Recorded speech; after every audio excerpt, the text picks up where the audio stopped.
تفہیم القرآن سید ابوالعلا مودودی سورۃ الجمعہ آیات 9 تا 11۔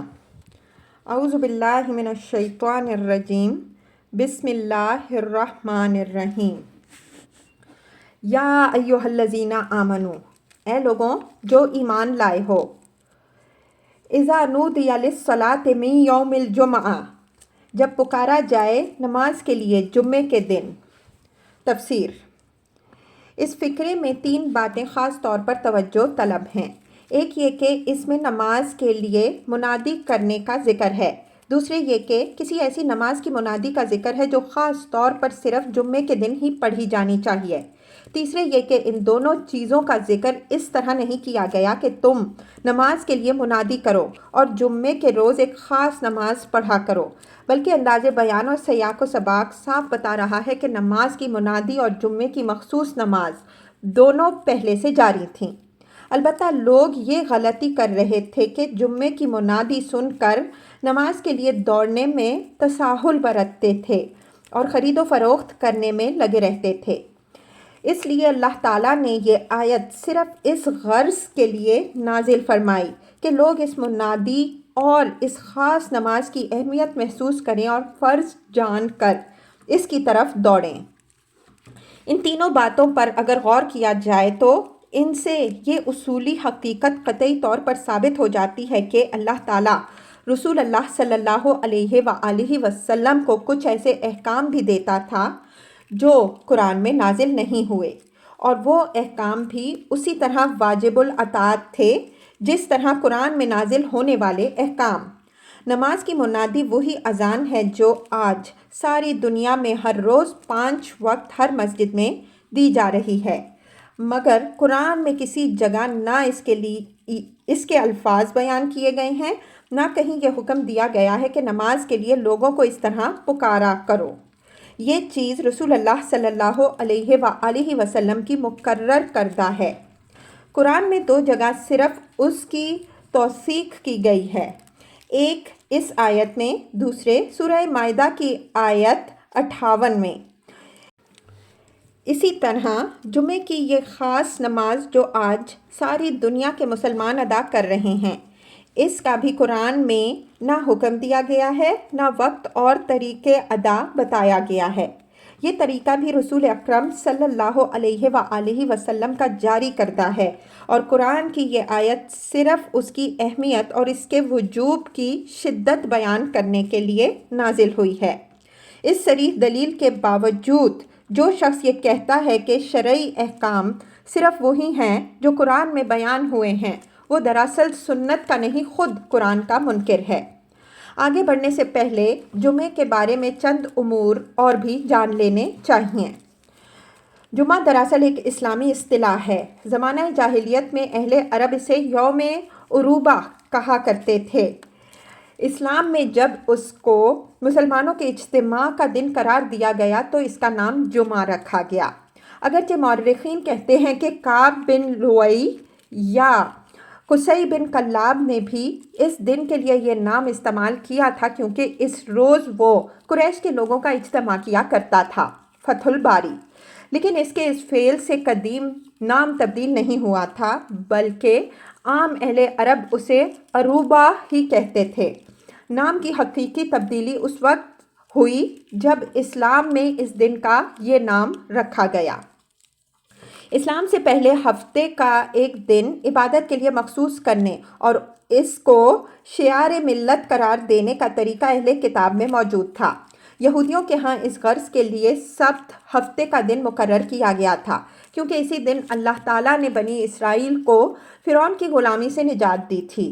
عیسائیوں نے اپنے آپ کو یہودیوں سے ممیز کرنے کے لیے اپنے شعار ملت اتوار کا دن قرار دیا، اگرچہ اس کا کوئی حکم نہ حضرت عیسیٰ علیہ السلام نے دیا، نہ انجیل میں کہیں اس کا ذکر آیا۔ لیکن عیسائیوں کا عقیدہ یہ ہے کہ صلیب پر جان دینے کے بعد حضرت عیسیٰ علیہ السلام اسی روز قبر سے نکل کر آسمان کی طرف گئے تھے۔